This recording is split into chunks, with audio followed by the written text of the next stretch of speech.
Hello again. Thank you for coming today. I'm Theo Schuch. I'm the host of the Many Hats of Coco. And we're coming to you today from Tsunami Books in Eugene, Oregon. Thanks, Scott, for having us here. Today we have a guest who, much like Coco, wears many hats.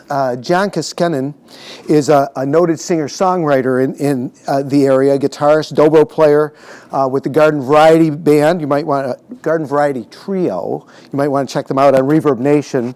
But today he's going to be sharing with us his hat of the artist in him. John, care to join me? Thank you. Theo. Thank you for coming up. I'm honored and humbled by the invitation.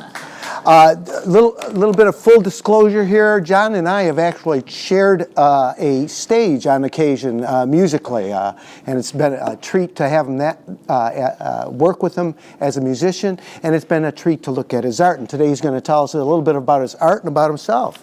Is that good with you? That's fine with me. Okay.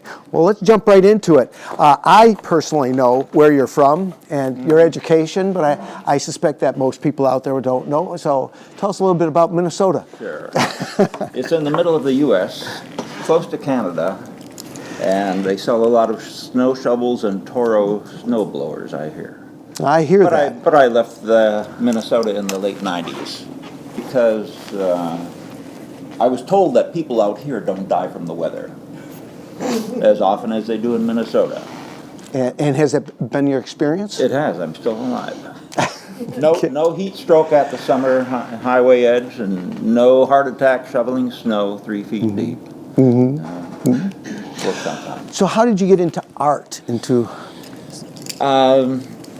My first memories of artistic, creative projects was from my early school years, kindergarten or first grade. And both my parents were quite crafty and artistic.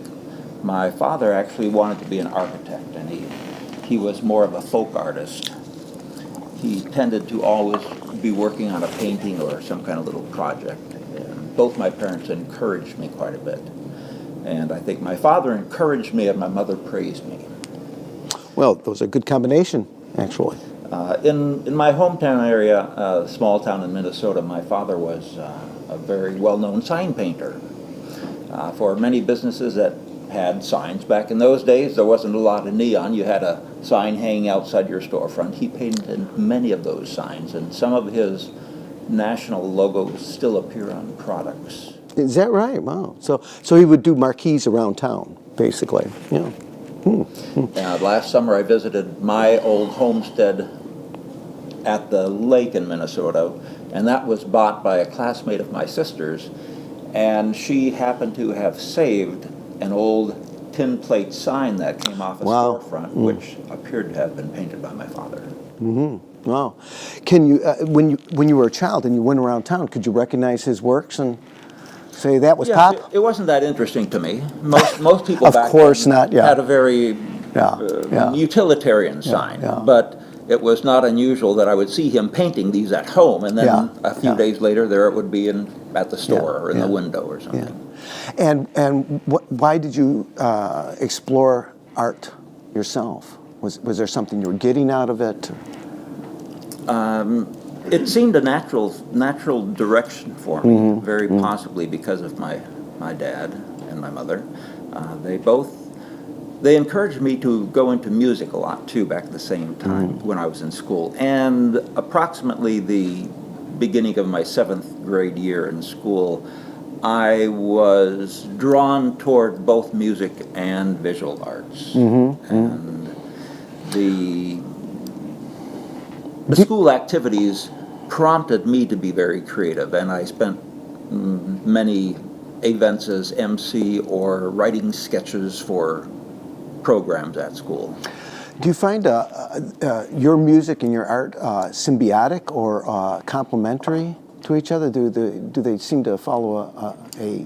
I think they're similar in that I tend to be very spontaneous in my music, as I am with my art, and there are times when they come together somewhat because I have drawn some posters of some of the events some of them as advertising beforehand and some of them as mementos afterwards. And you brought a few pieces. Care to share? Care to talk about something with us? Yes. Throughout my adult years, I've always been torn between music and visual arts, and sometimes I think that the visual art is something to just draw me away from guitar playing to give my hands a rest for a while.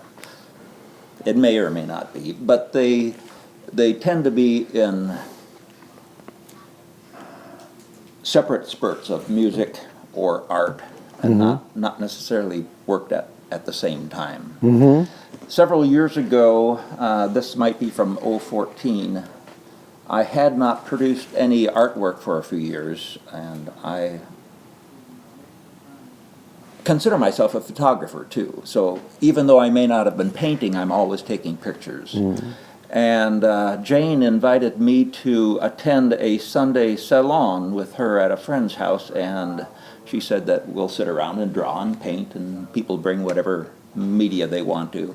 So I brought color pens, and this was the first drawing that I produced that Sunday. And it just so happens to be a picture of Jane sitting several feet away from me as she's working at her art table. And So this is ink. this is color pen ink, similar to a flare pen or something like that, although it's an artist pen. And in that period of time, I believe this was actually in January of whatever year this might have been, 14 or 15, and I can't see it immediately. By the end of May, I think I had produced 14 of these, and I had a show. 14 in how many months? 4 or 5 months. Wow.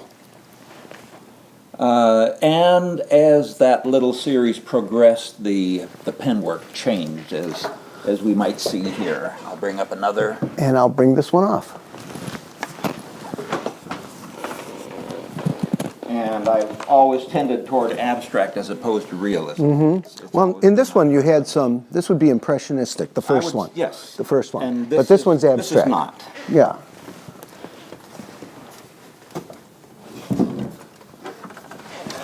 I wonder if we can, these go up further.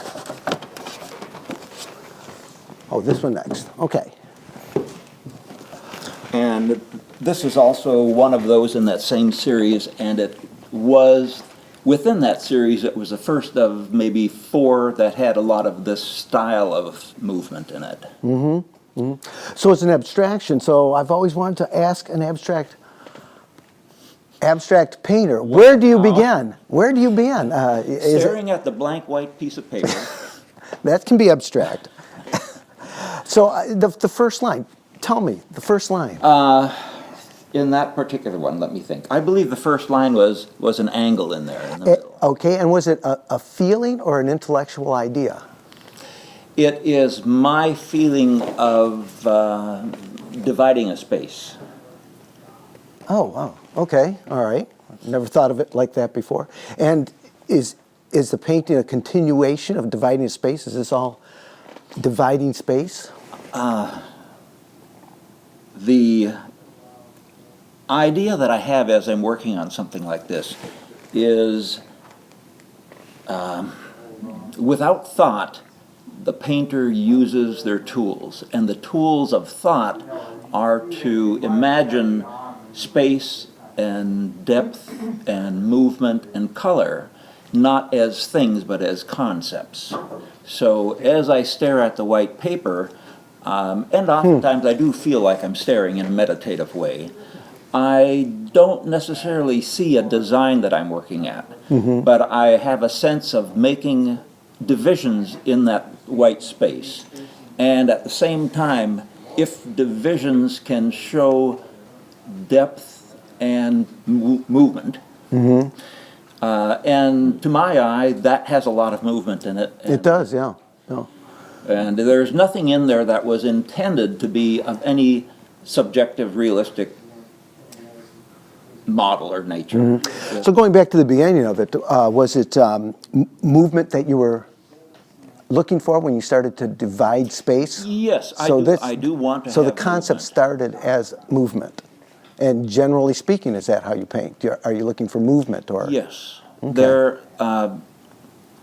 When I was at the University of Minnesota, two of my major instructors were John Stewart Ingle as my painting advisor and Lois Hodgel as my graphics advisor. And I had produced in studio class what I thought was a very attractive painting, and I had believed I had achieved a certain plateau of brushwork.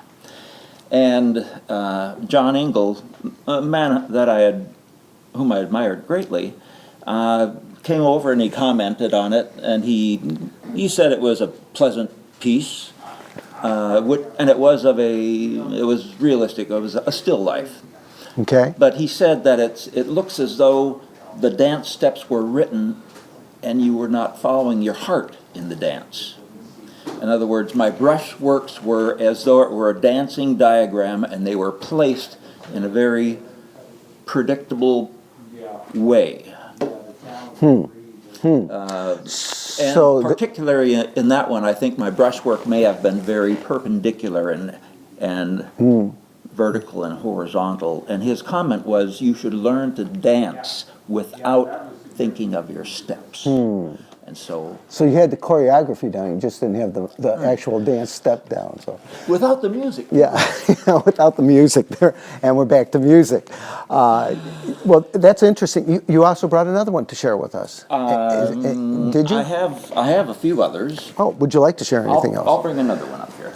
I personally find abstract very interesting because for someone to start a painting without a concept, I do write myself, and I couldn't imagine starting a piece, whether it's a poem or a novel or a song, without having True. I understand. oftentimes the end in mind, much less the beginning. So we're at another abstract. It is, and this is also somewhat of a mini-series within that larger series. That 5 months you spent frantically putting out 14 It pieces. doesn't feel frantic. I'm sure it doesn't. And it doesn't look frantic. It looks like motion. But I think there are probably 3 or 4 that are similar to this in the use of line. And the use of line is very different. Around here it almost looks like scrambles and scribbles, and over here the lines become almost a figure. Well, that begs the question. Was this supposed to be about lines? It was supposed to be about depth and movement. And in this, I see those lines becoming figures in movement. Huh. And it was an afterthought that they could be fish, for all I know. I spent a lot of time in the water. And that's why we call it abstract, isn't it? So you really don't have any kind of concept about. I find that fascinating. Abstract artists. Yes. As I look at some of as I'm working on detail like this, I do not see a figure within there. And many people, as they look at and critique on an abstract piece, they will see things in it. Oh, I see the airplane. Oh, there's a banana in that bowl of fruit. But the artist may have had no intention of applying anything realistic in that image. And I had no intention of applying anything realistic. I wanted to imply movement. Oh, so the lines in their various widths and intensities are the movement, but yet on an atomic level, there's also movement up here and here, but it's of a different nature. It's as though these atoms are spinning tremendously, and these are just slowly flowing in. And here's the interesting part. I see a banana in a bowl of fruit. Oh, yeah! The apple. No, which came first? Did the dynamic center come, or the frantic outer edge, if I may pry? I believe I just put in some yellow here to begin with. I see, and the lines came after. I don't necessarily attack any one particular place alone, ignoring the rest of it. I may be putting in bits and pieces here and there because it's a meditation for me, much like just picking on a guitar without any song in mind. There are just movements and concepts that come to the brain, and that's what I'm thinking of as I may stare at a particular corner and I think, I want this to move more, or I want it to have more contrast. In color perhaps, or in movement of line. So this is filling up space, and when you have a larger or smaller space, when the size of the space changes, is that an inspiration?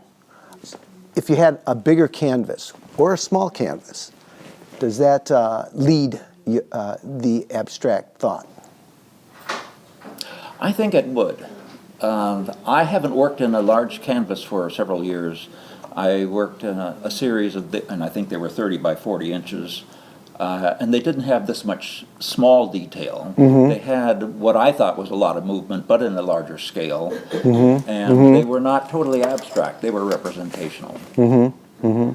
But if I have a larger canvas, I think I would have a larger tool to begin on that space, and I would certainly begin by division of that space, whether it was by something that was angular to echo the perimeter of the drawing paper, or something that was contrary to it, such as a curved line.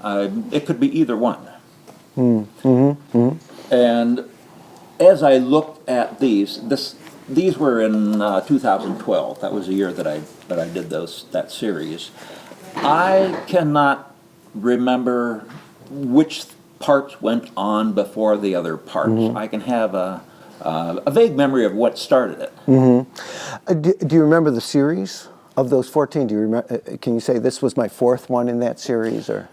I actually would get confused if I tried to look at the entire series, because when it comes to maybe the 8, 9, 10, 11, maybe I couldn't be certain that one came before that one or the other was first. So was it all one big concept? The 14? Yes, it was one big concept that had some subtle changes once I started working through it. The first one, which was a portrait of Jane, who's sitting there in the audience, it was much more realistic than the others. The others, you might think that this has a subtle bit of realism because they look like fish, but it's not meant. The painting of Jane is the most realistic, and I tried to maintain that attitude of pen or brushwork as I moved from that realistic image of her to something abstract. More abstract, yeah. So it's very similar in the way the brushes, the pens are used, but not the same result. Okay. Does Coco have any questions for John? Question that I have is, what do you mean by representational versus abstract? Do you mean realism versus yes, abstract? representational refers to a painting or drawing that represents something. It represents person, place, a face or a bowl of fruit. It represents an object that we easily recognize. Something that's abstract does not depict a thing that we recognize. It involves concepts of art, which are abstract because they're not things that we think of. They're ideas of filling a space. Ideas of space, ideas of color, ideas of movement. These things tend to move through there. Ideas of color, which color can perpetuate movement, and it can change the look of space. Great. Coco, any more? Yes, we wanted you to please discuss the artwork that's on the floor beside the black music stand. Oh. Coco, good eye, Coco.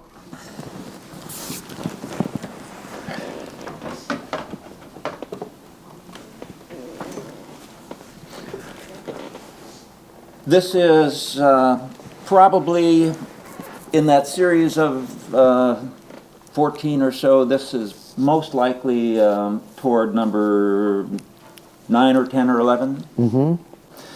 And it is still nothing more than the others in the abstract sense. There's a division of space.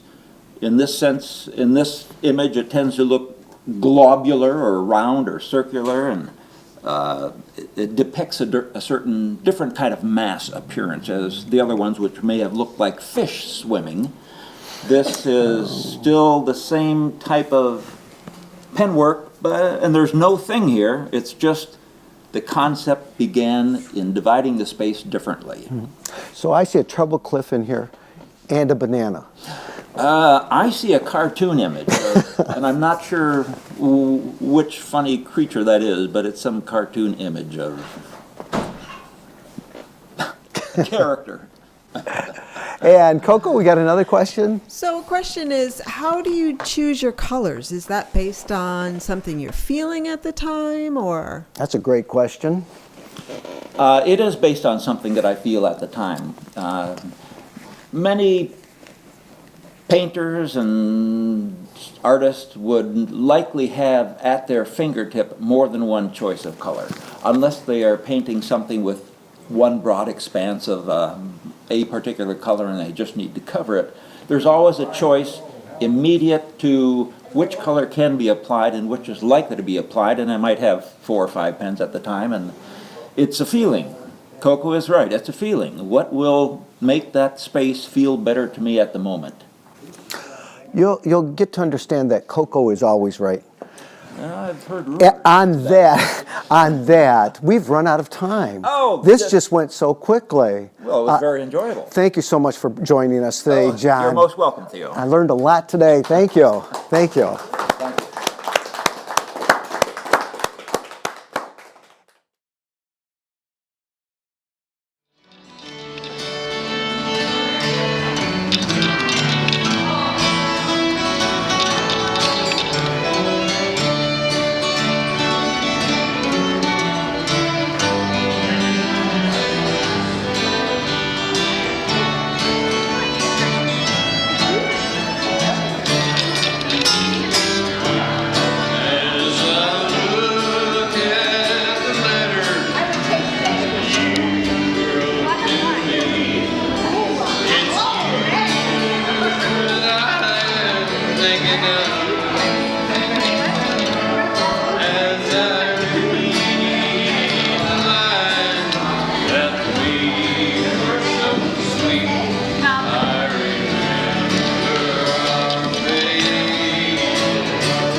you.